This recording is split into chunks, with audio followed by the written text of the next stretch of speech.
Good morning and welcome. I'm Amy Scheckman, President and CEO of 2Life Communities. Thank you for being here. I look forward to this all year.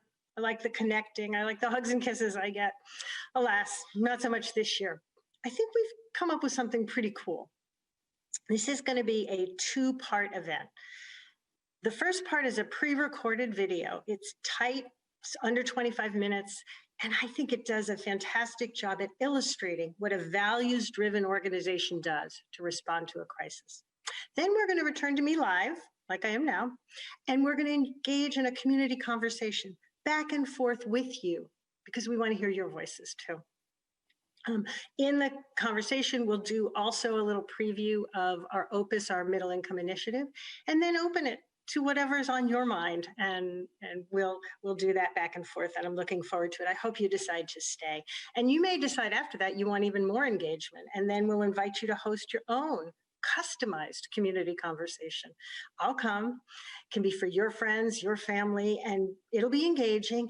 You can share our passion for and knowledge of what makes for optimal aging, and we can learn what's important to you so we can make sure our models are continually evolving in response. Let me just quickly thank an amazing event committee and a phenomenal staff that's put this together, working really hard. And of course, all year long, our board, our donors, our friends are wonderful at supporting us. So I thank you. And so, no reason to wait. We'll tell you now.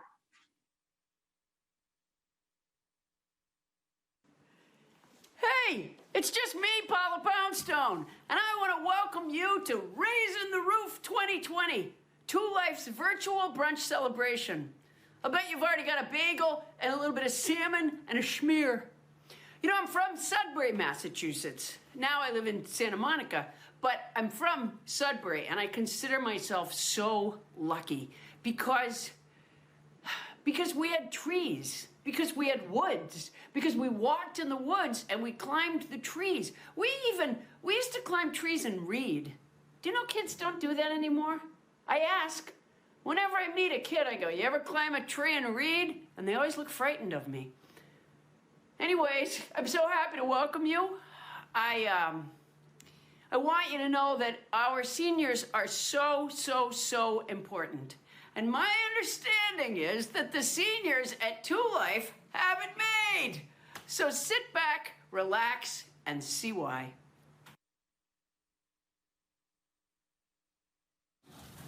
Whoa, hey there. Welcome, everybody. Wait a minute. This is a virtual event, right? Yeah, okay. Don't need this. Welcome again. Mike Fish here, and I'm very excited to welcome all of you to the 2020 Raising the Roof event to support 2Life Communities. And I've been asked briefly in a minute or two to explain why I support 2Life Communities. That's a challenge, but here we go. 4 main reasons, okay? Number one, first and foremost, the people. From the top to the bottom of the organization, they are talented at what they do, they are engaged, they are passionate, and they truly care about the mission and executing upon that mission. Number two, the leadership. The leadership is as strong as I've ever seen at a for-profit company, let alone in the nonprofit sector, and really Fortune 100 type leadership. The vision is clear, and there's no surprise that the people throughout the organization and the talent they have are a direct reflection of the leadership. Number three, the mission. Okay, I could go on for this for a while, but I'll pick on the parts that I really appreciate. The demand is real for what they do, and what really sticks with me is how the fostering of community is woven into the lives of all the people that 2Life Community serves. This is something which I personally believe is a great need for any human being. Obviously, there's food, water, air, but the importance of community and fitting in with the community is so important. And never in a time period has it been more important than now to fostering community, given all the things that are going on in the world, right? Lastly, the results. They are real, they are tangible, they are happening now, and they will continue in the future because of the people and the leadership and the support of all of the great people like yourselves who are watching this video and partaking in this virtual event. So with that, I'm very excited to pass it along to Amy Scheckman, President and CEO of 2Life Communities, and quite frankly, who is just the best. Go get him, Amy. Welcome to 2Life Communities Raising the Roof. A little bit different this year, but what isn't different this year? Let me start by thanking our sponsors. You just heard from Mike Fish. I want to thank him not only for being the underwriting sponsor again, which is fantastic, but also for just completing construction on a magnificent building in Brookline called the Harold and Ronald Brown Family House we just occupied 2 weeks ago. And like everything Mike does and everything we do, it's marked by excellence, attention to detail, and quality materials. Really proud of that. So normally, we'd be sitting down and having a nice brunch together. Can't do that this year, but we're going to do something close. We're going to make a brunch with our very wonderful chef, David Fritchie. Oh, good morning, David. Well, hi, Thank Amy. you. How are you? I'm so glad to see you, as I always am. Thanks for doing this for us. You know, it breaks my heart that we're not feeding people in person. It's one of the things I love to do, but we're going to teach them how to make something really special, because that's what you do. So before we start, let me just ask you, you came here from the five-star restaurant world as a top chef, very famous. How did we get you to come here? Well, I saw it as an opportunity to bring my skills to the senior world of cuisine and hopefully show that we can do this cuisine better, more attractive, with less sodium and more fresh ingredients. And what a success it's been. So now my question, of course, is how do we keep you here? What makes you stay? Well, I absolutely love it here. I think the staff here is fantastic. The residents are fantastic. I love the feedback from the residents. I love the feedback from the staff. So, and I love training the guys in the kitchen and working with them. And so I'll be here for a long time. Thanks, David. And while you're getting everything ready, I want to talk for a minute about 2Life Communities and why your support is so important to us and enables us to make such a big difference in the world.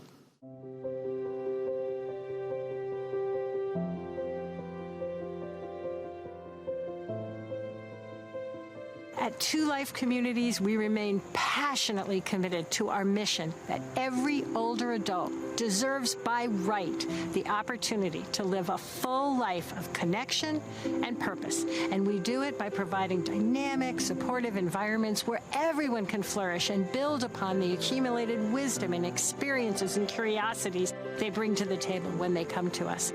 Now, because we believe it should be accessible to everyone, we do it with a laser-sharp focus on affordability so that we're inclusive of everyone. A key defining feature of 2Life Communities is that we are a nonprofit. That means we are exclusively mission-driven, not bottom-line driven. One of the examples here is when the pandemic hit, we immediately flipped to a different kind of program and services.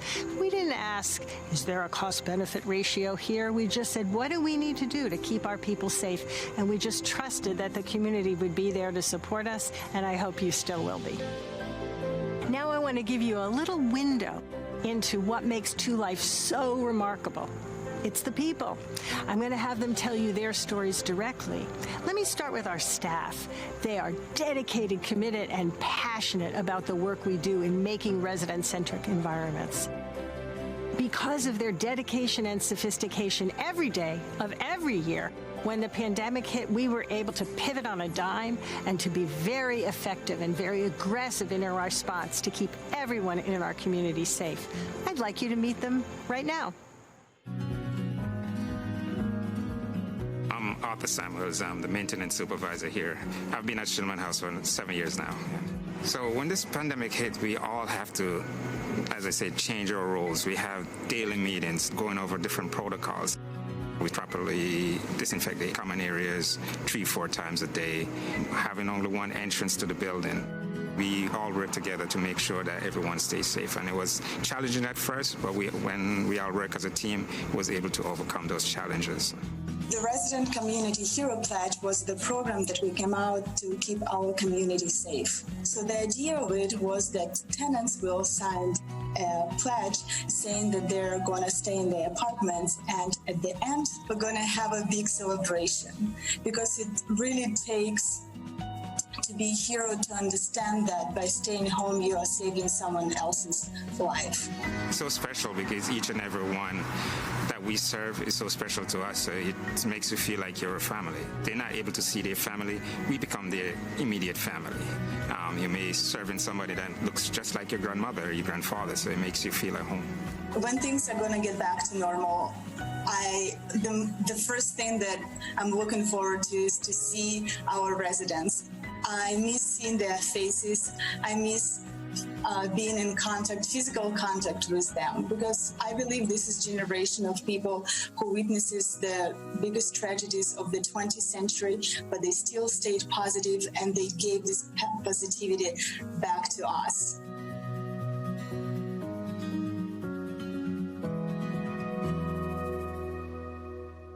Staff is so amazing. We appreciate everything they do, and they do so much. So, okay, let's make that quiche. Okay, sounds good.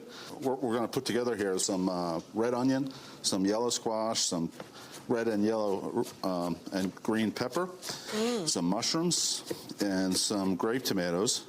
And then we're going to put all these vegetables in the saute pan. We're going to add a pinch of salt, kosher salt. That's beautiful. Oh, the colors are magnificent.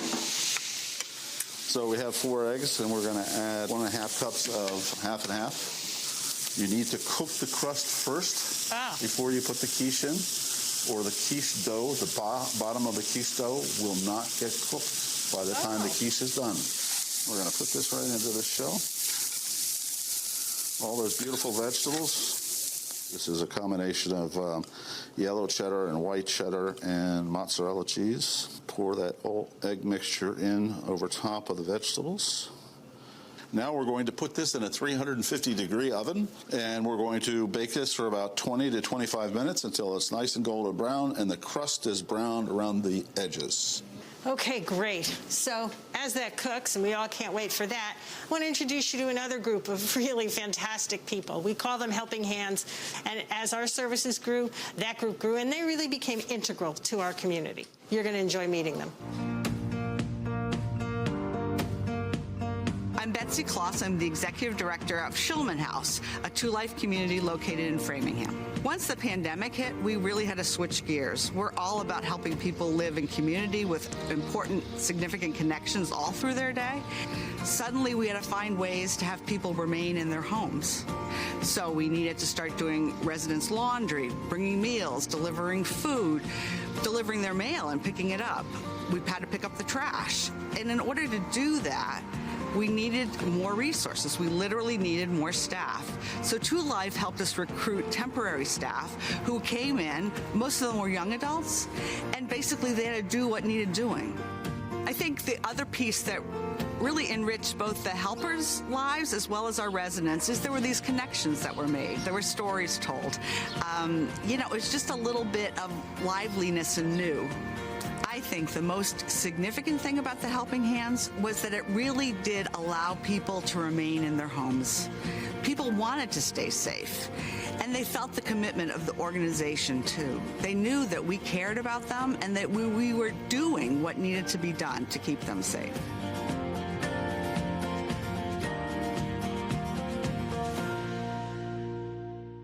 So I'm smelling that quiche. Anything to go with it today? Yes, we're going to make a beautiful Greek salad to go along with the quiche. We're also going to make the dressing right in the bowl. Can I help? You can, as a matter of fact. So all of this olive oil goes in? All the olive oil goes in, and then we're going to put 1 tablespoon of Dijon mustard. What makes this dressing special is the fresh herbs that we're going to put in here. We're going to use fresh basil, and we're going to use fresh oregano. Now we're going to throw in the cucumbers, the onion, the olives. There, now you can stir that around a little bit. So now I'm really mixing everything so that the dressing is beginning to coat all the vegetables? That's correct. So now we're going to throw in our lettuce. Oh, give it a good toss. Yeah. Oh, man, this looks great. So as we finish up tossing this salad, let's hear from the people who call 2Life home, our residents. I chose Shulman House because I read about it in the paper, and it sounded like such a wonderful experience to me. I absolutely love it here. I signed up before it was built. I like the sense of community among the residents and staff is awesome. It's like having a neighborhood under one roof. 2Life has done everything in their power to make it easier for us, to support us. I'm really grateful for responses to all the troubles in the world now. I appreciate 2Life for that. Helps in healing.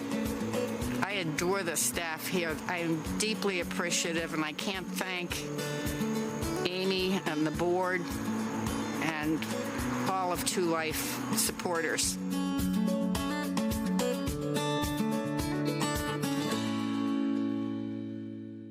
Wow, really warms my heart to hear Hilda, Ginny, and all our residents tell me how happy they are living here. It confirms what we know. We're making a huge difference every day, making the world a better place.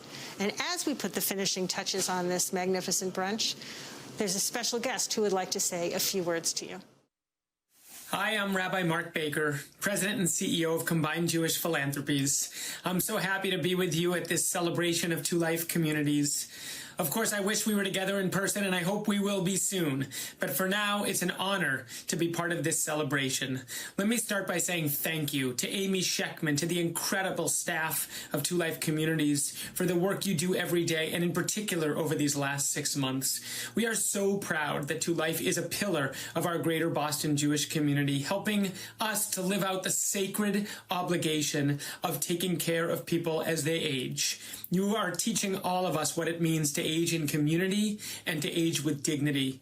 And especially over these last 6 months, to watch what you have done has been extraordinary, ensuring that older members of our community and the residents of 2Life Communities not only can survive, but can thrive and can stay connected with one another so that they can live lives of dignity, meaning, and purpose.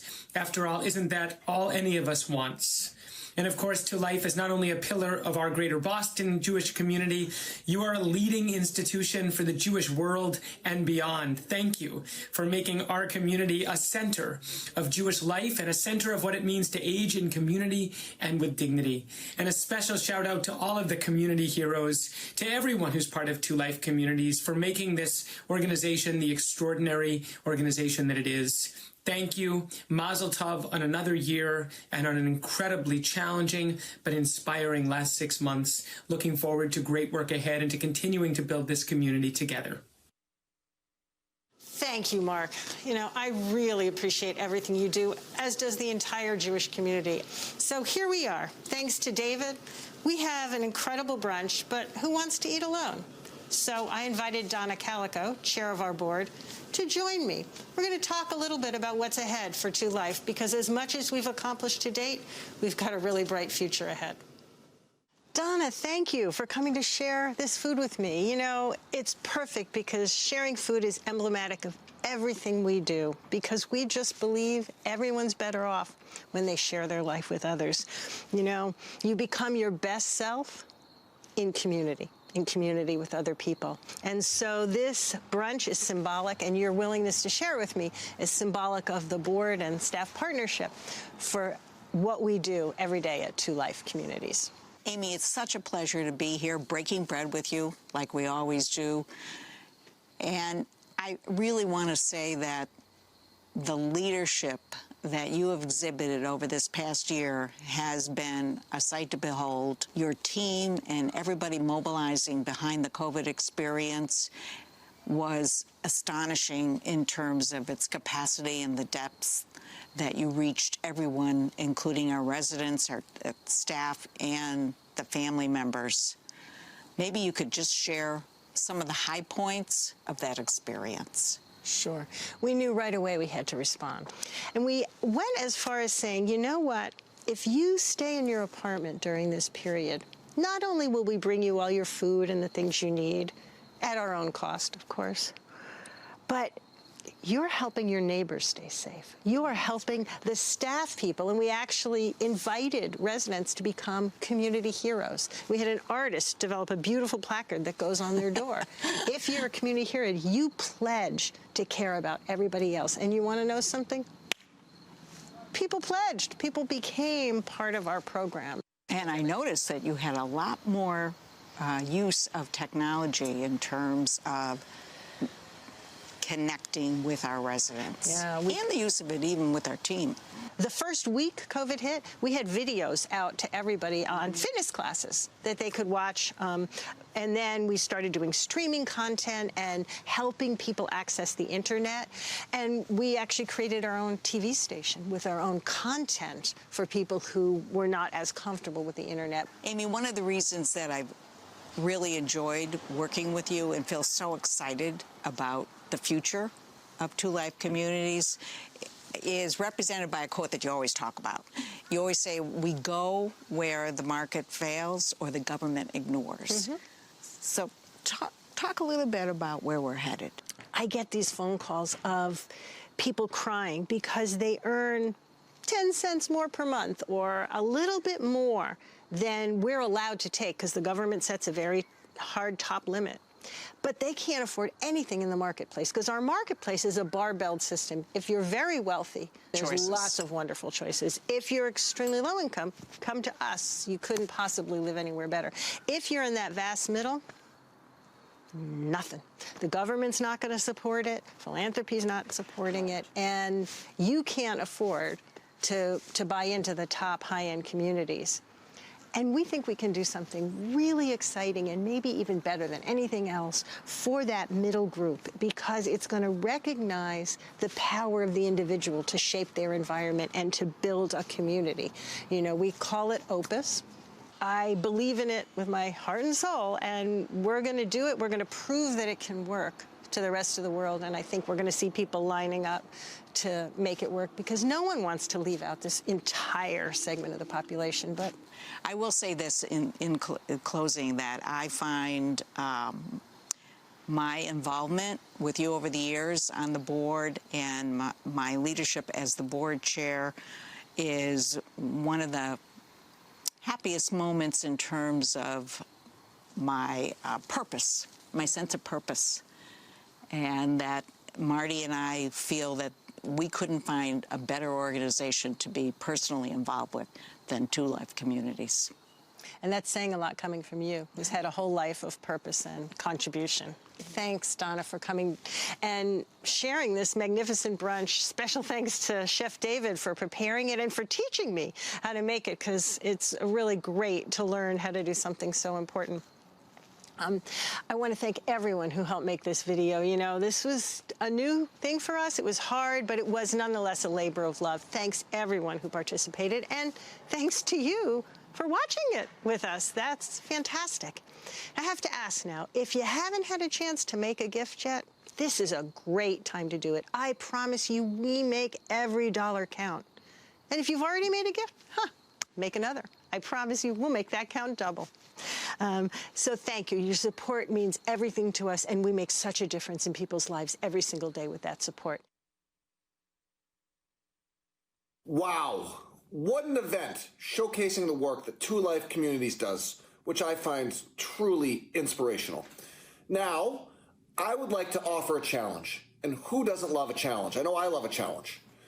We will match every gift that comes in up to $150,000 to support the incredible work that 2Life Communities does on a daily basis. I know you want to support 2Life Communities like I do. Please join me in the support of all 2Life's COVID heroes, as well as the everyday 2Life heroes, ensuring that people can age well, live in a true community, and live affordably in Boston and beyond. Thank you, everybody, and have a great day.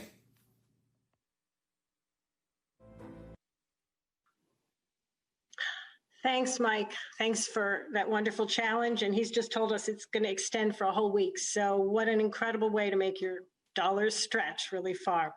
Thanks for staying on for this live part and this conversation we're going to have together. We want to make sure we capture all your questions and comments. So please use the chat function, and we will try to respond to as many as we can given the time constraints. Now we're going to start with a very brief overview of Opus, which we talked about at the end of the video. Brief because we want to quickly get to your questions. So if we don't fill in everything, you'll help us fill it in by what you say. Let me start by introducing Sharon Brooks. She's our Chief Marketing Officer. We brought her on to our senior team to help us with the newest initiative, this Opus, our model for middle-income folks who are right now excluded from market opportunities. So Sharon, can you begin by sharing with us, given your whole life experience, your career at senior living, why do you think Opus is so important right now? Yeah, Amy, I've been working in senior living for over 35 years, and we've talked for a long time about the aging of the baby boom generation, and more people are entering their older years. And where the biggest growth is that middle part of the market. By 2029, 54% of older adults won't qualify for affordable housing, and they won't be able to afford the housing and care that's currently out there in the marketplace. So we're going to have a lot of older people in that middle market, and more of them will be what we call solo agers, people who don't have any children or whose children live far away, so they don't have that support system and they really need community. Amy, you often talk about people who earn just a little bit too much to qualify to live at a 2Life community. All of my career in working with market rate communities, I've seen people on the other end of that barbell that you and Donna talked about, people who make a little bit too little, who submit an application and we have to reject them and say no in a life plan community, or people who just take a look at the pricing that's out there and give up on the idea of living community and have to go it on their own. And that's why 2Life is creating Opus. I think 2Life is uniquely positioned to do this. And I think that 2Life is out in front, leading the nation in this important initiative. Opus is creative, it's innovative, it taps into what baby boomers want. They want a sense of purpose, they want agency, they want to be part of something meaningful. And we just have to make that happen. Oh, we can and we will, yes. As I said, we can't ignore this huge market gap, so we're going to fill it.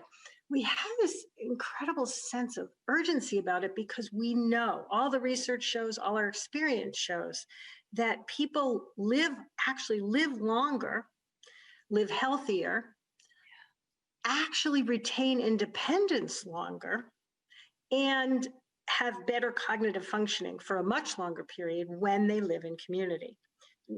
So knowing that, it just hurts my soul that anyone would be closed out by virtue of their income. That's just wrong.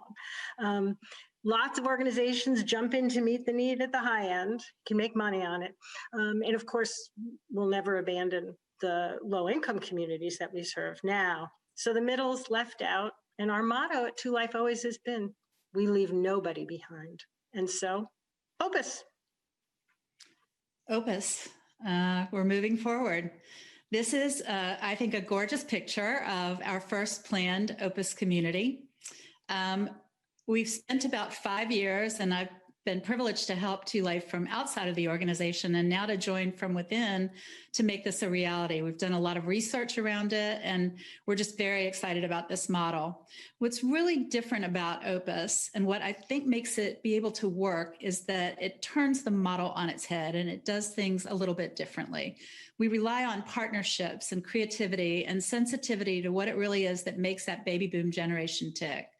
The first thing is that we build in vibrant communities where there's a surrounding neighborhood and people can access amenities like swimming pools or restaurants outside of our community. So we don't have to build all of those things into a luxury cruise ship kind of environment.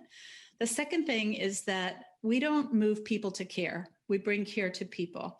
People are able to stay in their apartments and access more affordable care through partnerships and innovative ways of providing that care in smaller increments so that their funds last longer. And we provide care navigation to help people move through their older years more successfully and to make care more affordable. That's great. And then, of course, the key for me is meaningful volunteerism. We are going to make Opus affordable in large part because we're going to tap the most valuable resource in the world, the people that will come to live with us. They're the ones who are going to make the community thrive in our partnership. People will contribute their time, their energy, their wisdom in ways that they enjoy. enough so that we actually reduce staffing and overhead.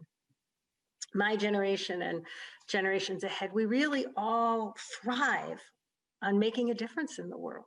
And we're going to incorporate that thriving, that commitment to justice into our culture, and in the process make it broadly accessible. It's kind of like the difference between being on permanent vacation and going on a cruise ship and having everything catered to you, and climbing onto a kibbutz where you're responsible for the things you do make the environment for each other. And we're looking for people who want to build that kibbutz-like opus experience. Let's move now to people's comments. Our faith tells us that we are responsible for repairing the world, tikkun olam. 2Life is 100% focused, as you've heard, on our deep conviction that by right, every older adult should have that opportunity for a full life of connection, purpose, in a dynamic, supportive environment. We're not going to leave out the middle class or anybody. So let me bring on Elise Sellinger. She's our project director for Opus. She's going to take all the audience questions and comments and share them with us so that we can be maximally responsive. We're going to try and get to as many as we can. For the ones we don't get to, we're recording them, and we'll get back to you with more comments and questions. Elise? Thanks, Amy. I'm honored to be here and to bring our audience questions to the community conversation. So here's our first question. How does Opus relate to 2Life's affordable housing practice? Good question. Let me say first, we are never, ever going to abandon our core mission, which is to serve the extremely low-income community. We are going to continue that, and we're going to continue to grow that. In fact, we're doing it at maximum velocity. We opened a building, affordable building, this year. We opened one last year. We're about to start construction on another one. These are all 100% subsidized and affordable, and we will keep building that portfolio because of the enormous demand. We've also gotten to learn a lot from being such a leader in affordable housing for seniors. First, we figured out how to make every dollar stretch as far as possible, both capital and operating dollars, and we'll bring that into this new model. Second, through all these years of being on the ground and reflecting on our own practice, we've been able to develop some really nifty keen design standards, which allow us to both maximize connection and purpose and create apartment spaces that accommodate people's changing needs as they change over time, so they become really apartments for life. We've learned what matters to people, and we bring all of that knowledge into the Opus, into everything else we do. And of course, because we've had to turn people down, we feel that moral imperative to go where the market has failed and fill in the gaps. Thanks. Great. Thanks, Amy. Questions? Yeah, we do have another question from the chat, and this one is directed at Sharon. Sharon, you showed a beautiful rendering next to you on the screen. Where is this first Opus community? The first Opus community is planned for the JCC campus in Newton. And we hope to build more Opus communities around Greater Boston, and really to set a prototype for others across the nation to emulate, because we think it's a really unique solution to this growing challenge of serving the middle market. And let me just add how proud we are that it's at the Coleman campus community. It's on the Coleman campus, and it will be side by side and be truly an income inclusive community. Great, thanks. So this next question that came in is one that I think is on many of our minds. Now that we're heading into winter, what are your plans to keep residents from feeling isolated? Perhaps that's for me. So let me just be clear. We never let residents feel isolated. That's just nothing we do. The minute COVID hit, we called every single resident and said, how often would you like to receive a call? Would you like to receive a call every day, or would you every week or every 2 weeks? Some people said, oh, please, once a month, please. And some people said, I need to hear from someone. And so we've arranged those calls. And as I said, we've done technology, we've done our own TV station, and we have Zoom chats, we have discussion groups all the time. We even have some events that happen on the floor where people just open their door and we speak loudly, and we have the ventilation system to take all the air outside. So we're never going to stop doing what we're doing. However, as we enter the winter, we are concerned since so many activities happened outside. So we're starting a surveillance testing program where we're going to test all the residents and staff. And when we find out who's negative, we're going to have to do it every week to have this work. We're going to be able to open up indoor activities, indoor visitation, indoor social activities for folks who test negative, and make sure we get treatment instantly for people who test positive so we can have safe environments. But worry not, we would never let our residents feel isolated and alone. That's just not who we are. Great. Amy, I think this next one is also for you. We have so many supporters live with us. We so appreciate it. What are some of the most pressing needs of the residents right now? And what can I do to help? This is from one particular supporter on the call. Right. Well, we're, of course, doing everything. We always can use donations. That's enormous. And if you don't want to do a direct financial donation, if you have Chromebooks or you want to help with our technology, we always need more of that. But really what I want to say, if you want to help, this is the season. Vote next week. It matters who we have in the White House. It matters who we have in the Senate and in the House. And then don't even wait. Start contacting your Congress people and tell them we need support for what we're doing. By the end of the year, we're going to be having spent $4.6 million outside of our budget to do everything to keep our residents safe.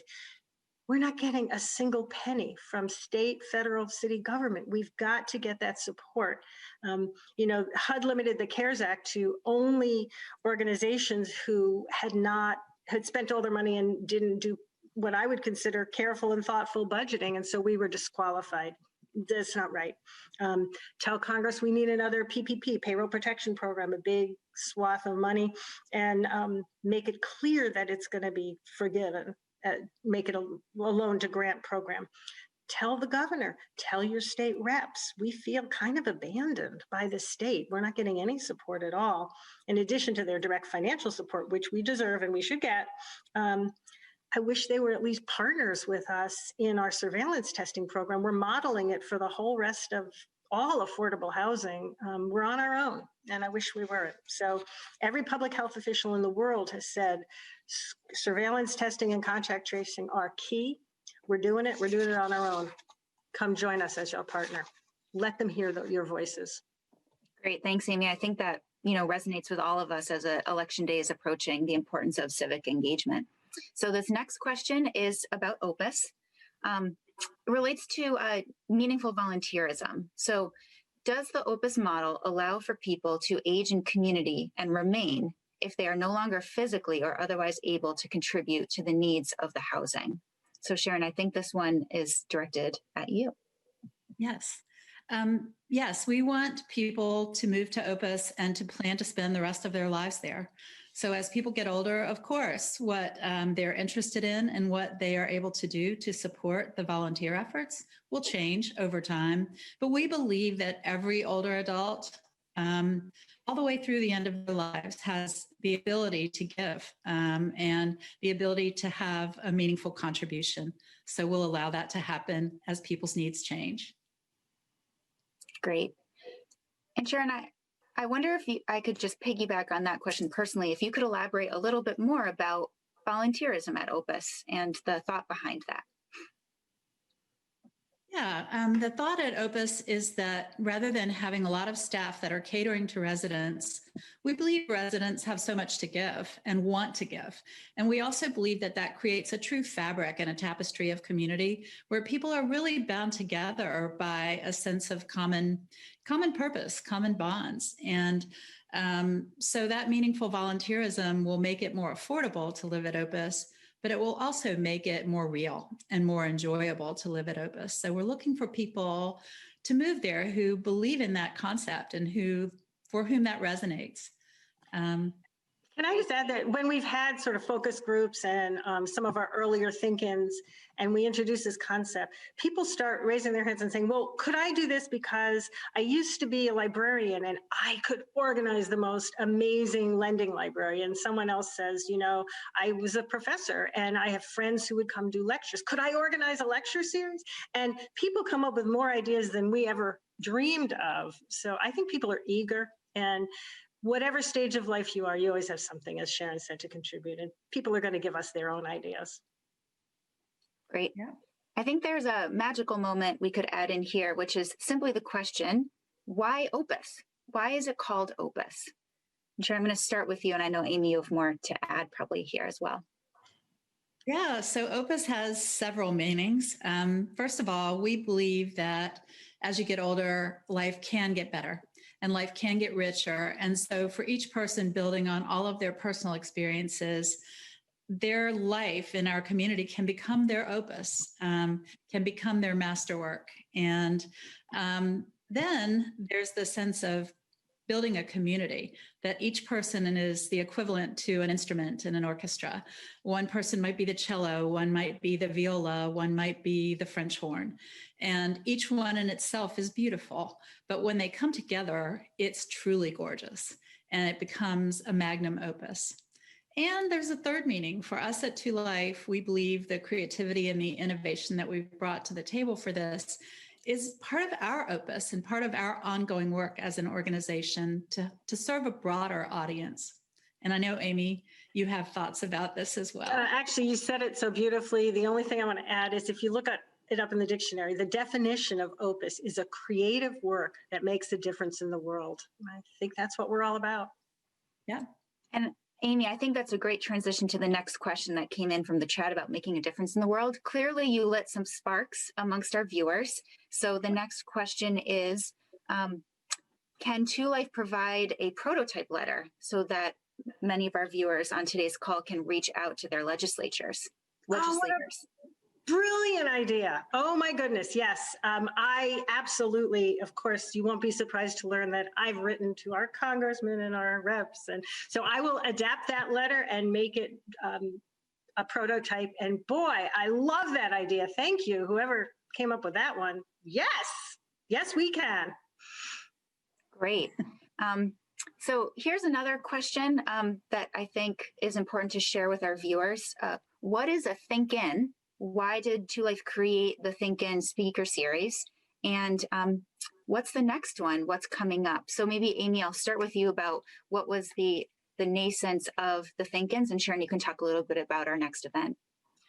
That's great. So the Think-Ins came about because we had two imperatives in our strategic plan. The first is we said we have an obligation to share our knowledge of aging in community. You know, there's so much messaging in our society about aging in place as if that was a good thing. And we know it's not a good thing. We know for most people that ends up lonely, sad, and frankly, poorer health, earlier nursing home, all the things people don't want. So we need to create a message that's really sharing the research, the knowledge that's out there about aging in community. So we wanted to get that word broadly. And then as Opus started to become closer to a reality, we also wanted to learn from prospective residents what they wanted so that our model was going to evolve to meet people where they are now. So we kind of took off on the word sit-in, because we didn't want it to be just a lecture, like where you listen, and we wanted it to be engaging and purposeful. So we designed them to serve that dual purpose, educating everyone about aging in community and getting some input on what would make Opus responsive to their needs. Sharon, you really took it from there and made some amazing think-ins. Yeah, we've had some really great speakers. You can actually see them all on our website, 2Life Together. And by virtue of being part of this event, you'll get invited to our next Think-In, which is Sarah Zef-Geber. And she is going to be speaking about what I was talking about earlier, the solo ager phenomenon and people who are aging alone and how to do that and what some of the options are to create a found family and a true sense of community to help you age successfully. Thanks so much, Sharon. So you mentioned our website, 2lifetogether.org. What information is on that website so that anyone who wants to learn more can do so? Yeah, 2life.org is a work in progress. There is information about the Opus concept on there, and there's information about the Think-Ins, both past and future. And also, there's an opportunity to fill in a form so that you get more information about Opus on that site. So we invite you to visit, and you'll also find information about Opus on our main 2lifecommunities.org website. Great. So I want to close with the last question, and I'm actually going to answer it. We received a question about whether or not this program is going to be shared. And the answer is yes, absolutely. This program will be shared, and it will be on our YouTube channel. And we will send information out to all of our viewers on how to connect to this content, as well as the other content that we've shared in our community conversation. So thank you all for letting me participate in this portion of the program. Okay, well, let's wrap up the program. Let me thank all of you for staying on, for your great questions, for your great comments. We're going to read all of them. And if you want to learn more about 2Life in general, of course, our website, but stay in touch with us. We like those personal connections. We like to respond to you directly. This was great. We had some really good questions about Opus and what it means. We had some interest in caring for our community that exists now. I love that. I appreciate that. We've had a request to help with some political activism. We're going to respond to that. We'll let you know about the Think-Ins and everything else we're doing. And I'll remind you again, if you want to host your own very customized community conversation, just let us know and we'll arrange it exactly as you would like. Thank you so much for staying on, for coming today, and for being part of the 2Life families. Thank you, and have a wonderful day.